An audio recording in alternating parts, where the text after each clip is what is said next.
fly all over the country and I do these talks, and I love staying in these fancy hotels where the towels are so thick I can hardly close my suitcase. Actually, for this particular event, I had to cancel a medical appointment because I signed up for an MRI to see if I have claustrophobia.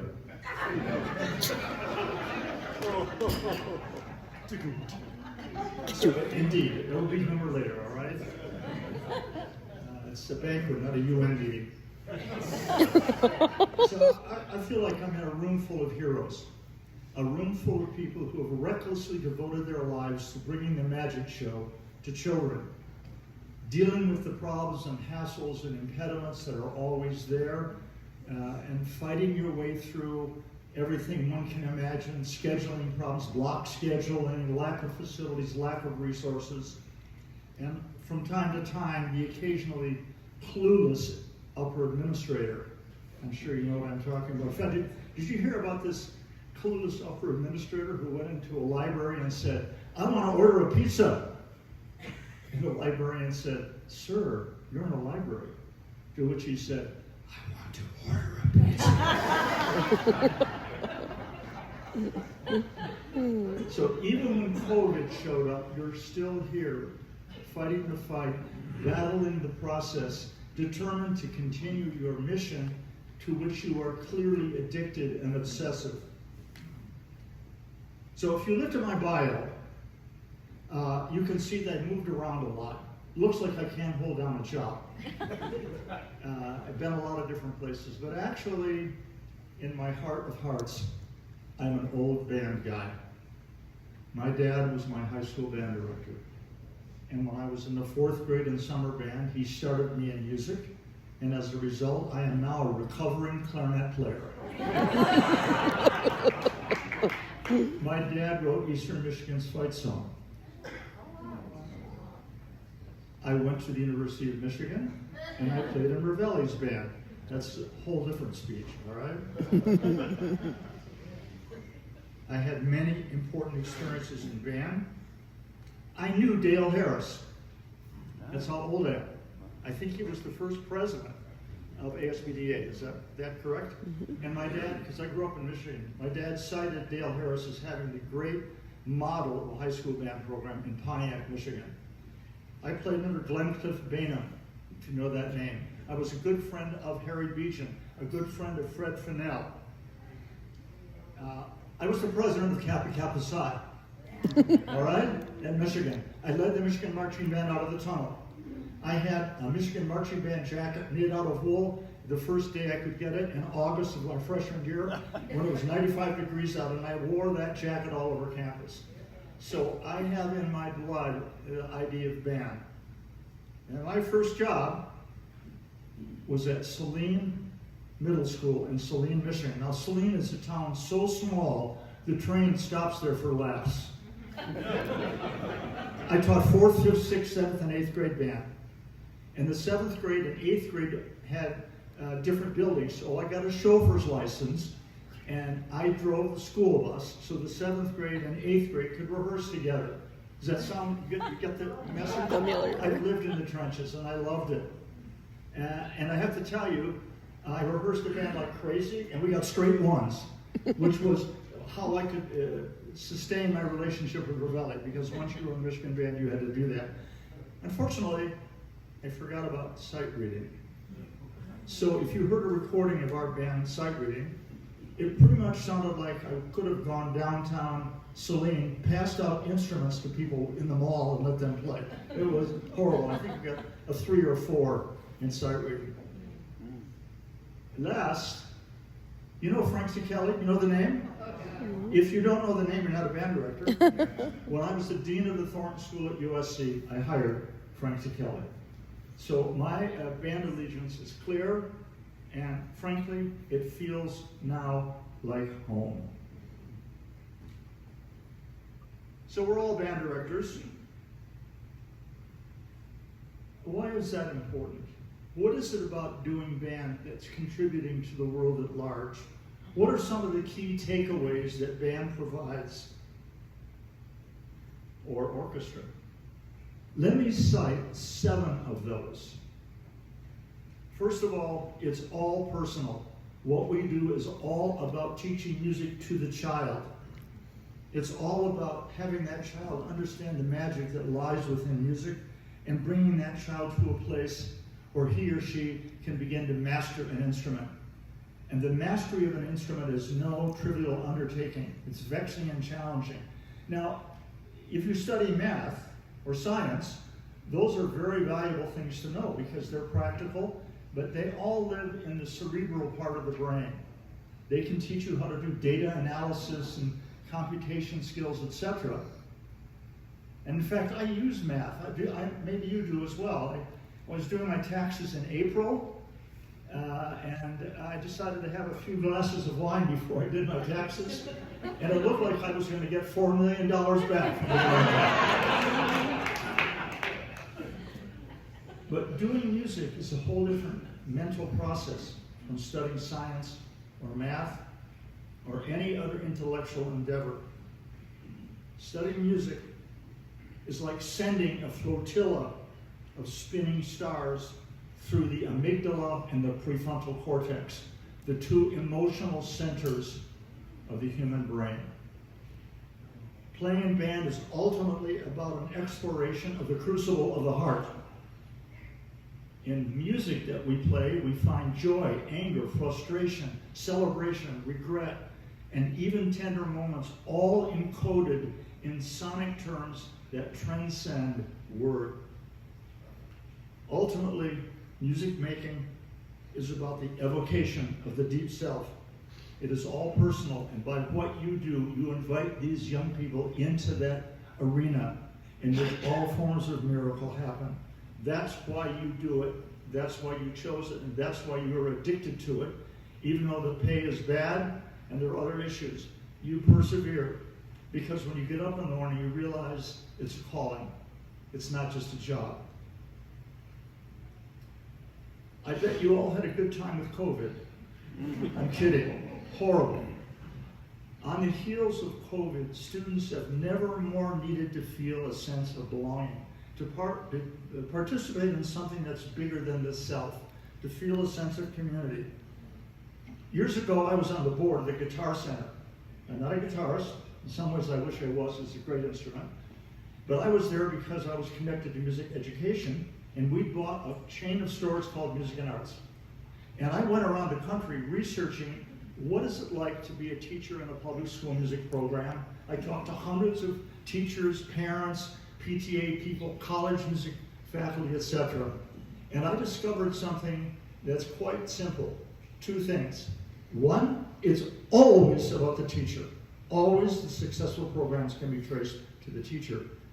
And if you want to know if your band program is working, where are the kids before school, at lunch, after school, evenings, even on weekends? This is the measure. Given the challenge that principals are facing now trying to re-interest kids in going back to school, I don't know how it is where you are, but there's a real problem in California.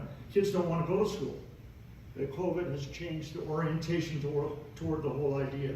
Take the principal to the band room and show that individual, show her how band is creating social, emotional learning on steroids. And there's no other activity that can do that, and you are doing that by the power and passion of your affection. Now let me tell you, there's a new study that I just found that I can share with you if you want it, which demonstrates how playing in band enhances social and emotional learning. It's a very powerful study that attests to that. Let me tell you a story about my dad. Do you mind? Not at all. I'm 500 years old, and we still have class reunion. I'm in the class of 1960, not 18. I'm in the class of 1960. And we all congregate back in Plymouth, Michigan, those of us to the left. And one of the fun things we do is to see who can stand up. But we get a chance to tour the old high school. And the kids go to all the buildings and rooms that they were in. And eventually they opened the door to the band room. And those kids who are now my aging classmates go into the band room, and each one of them sits in the chair he or she sat in 1958 and 59. This is the power of what you have. This is not trivial, and it's never been more relevant than it is right now. Social emotional learning. Music in the brain is the new sex, drugs, and rock and roll of neuroscience. If you don't know that, you should. Neuroscientists are all over this. They find the study fascinating. And we now know at the early stages of playing an instrument, oxytocin and dopamine is being fired by the neurotransmitters in the brain. You're all developing right away greater mental capacity. And through hundreds of studies that have been done, we know that playing in band makes you smarter. Better grades, higher graduation rates, better SAT scores. And that data is available through what's called meta-analysis. And the studies always show the same thing. And the way that you teach is not about fixing things, but about concept. Teaching concept so the student will be free of you forever. So that person can go on with a life, not majoring in music. There are too many students at Juilliard. Forget that. I don't want anecdotes about the program. How many of your kids are still playing? I don't care if they're lawyers, dentists, bank robbers, doesn't matter. On the weekend, playing oboe in a mediocre woodwind quintet, while the oxytocin and dopamine is jamming in their neurology. And the way you teach them is what I call the two-letter story. 2 letters. Letter number 1. Dear Mr. Brown, I'm writing to you because I want to tell you how much fun I had playing in the high school band. I was the trumpet soloist. You remember how cool that was? And I remember going with our band to the contest where the losing band became indentured servants to our band. I loved the competition. It was really great. I especially liked making out with my girlfriend on a bus. I don't play anymore. My trumpet's in the attic, but thank you very much. Letter number 2. Dear Ms. Smith, you won't remember me, but I was an oboe player in your band. I wasn't very good. I practiced hard. But what would surprise you is I'm still playing. You know why? Because you taught me enough about how music works that I have gone on. And I'm playing oboe as an amateur. I'm actually a lawyer by profession. But you gave me the magical gift of music because you showed me how it works. Not just to play better, but how you develop and how you understand making music in a chamber music environment. You know, if you do that, the kids are going to become obsessive. You have obsessions? I have an obsession. It's with the hokey pokey. But I turn myself around, and that's what it's all about.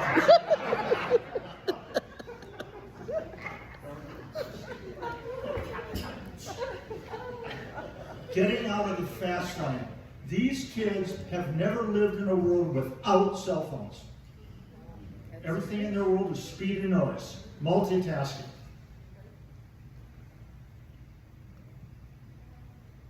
When they sit in your band room and you're rehearsing something, it becomes an auditory sanctuary.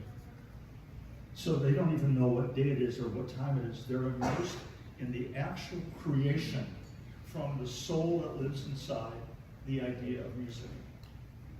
And this power has never been more needed because the human brain needs balance.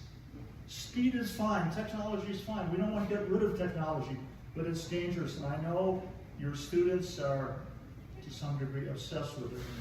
To complete the puzzle, they need slow, quiet time. In the practice room, by themselves, not even knowing what day it is, in your band rehearsal. And I hope you're rehearsing stuff slowly. Do you do that? Not just over and over again fast, but also slow. And think about speed and noise, by the way. I met this guy the other day, talking about speed and noise. He grew up by the Hollywood freeway. And I said to him, did growing up by the Hollywood Freeway have any effect on you? He goes, no.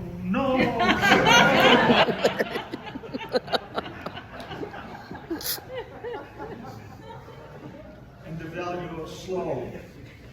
You know who Gary Kasparov is? Anybody play chess?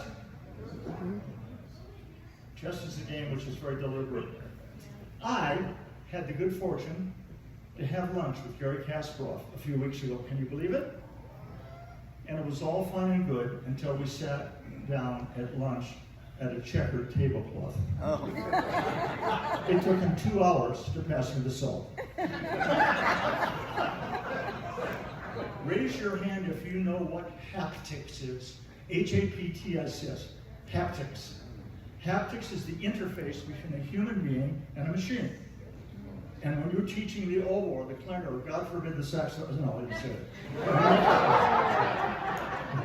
it. W.C. Fields said, a gentleman is someone who knows how to play the saxophone, but doesn't in public. When you're teaching someone to play a wind instrument, and it includes percussion, in the same way, the interface between the person and the machine is haptics. Now, my son Taylor was a virtuoso player of the internet game Counter-Strike. It's a one-shooter game. Anybody know that game? You must have students who play video games, and I see some of you clowns actually pleading guilty to doing it also. I watched them play Counter-Strike, and I went, holy cow, it's so fast. Bang, bang, bang. And it was all about the speed by which he pressed the mouse or clicked a button.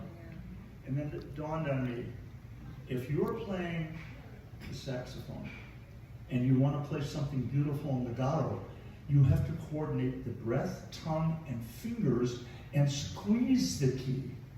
The idea of nuance of touch, the subtlety of touch, which then devolves into the impact on your neurology to have a fundamental appreciation of nuance and subtlety. Thank you, band directors, for your bringing that incredible miracle to your students.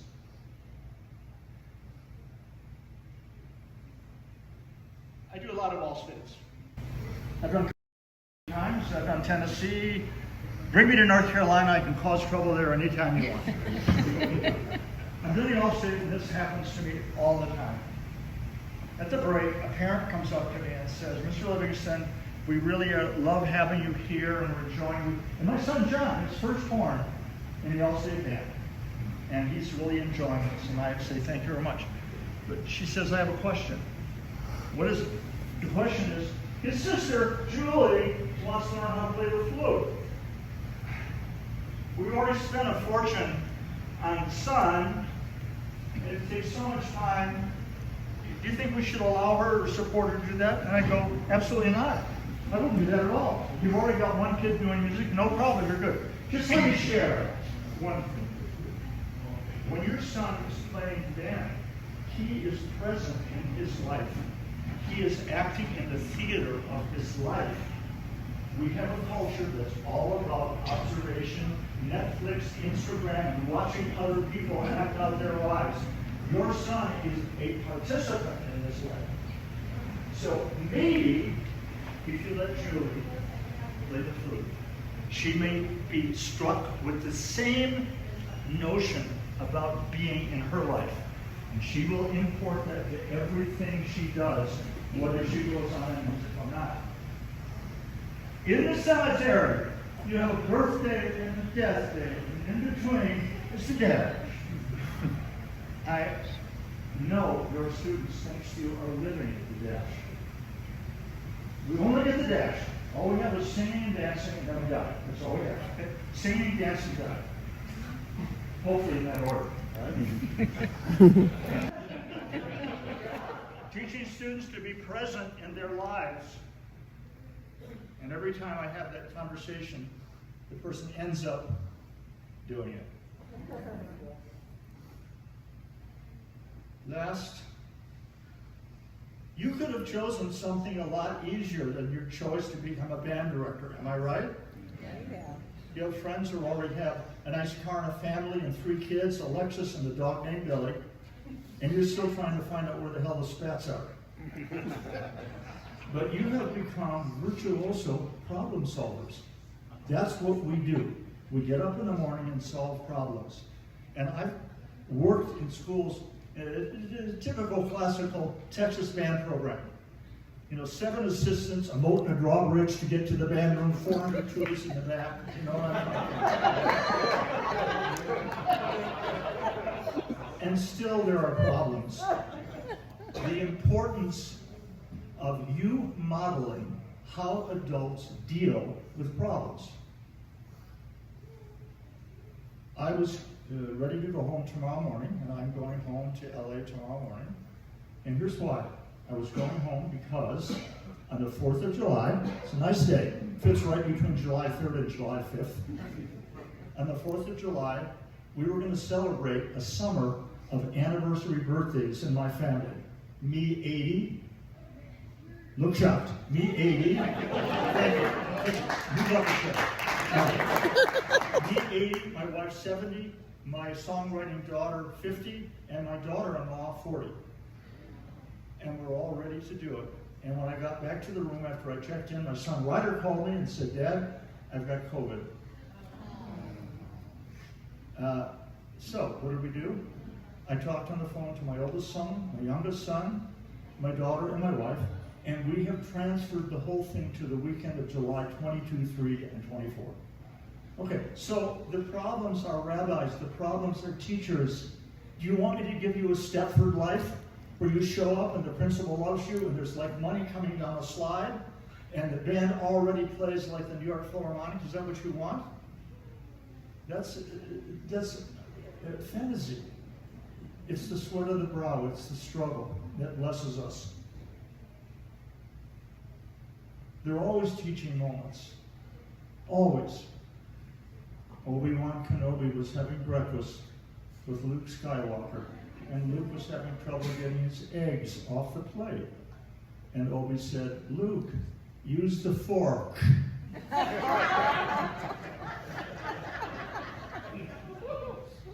And in the process of problem solving, you've also demonstrated the ability to compromise. Because in the end, life is about compromising. My wife and I wanted to get a pet. I wanted a dog. She wanted a cat. We compromised. We got a cat.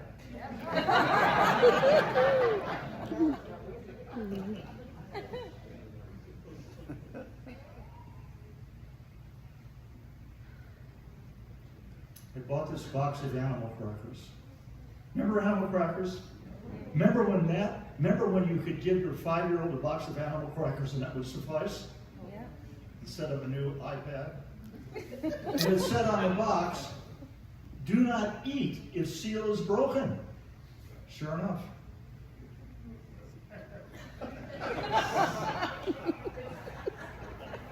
Okay, next year I'll come back and write these out ahead of time.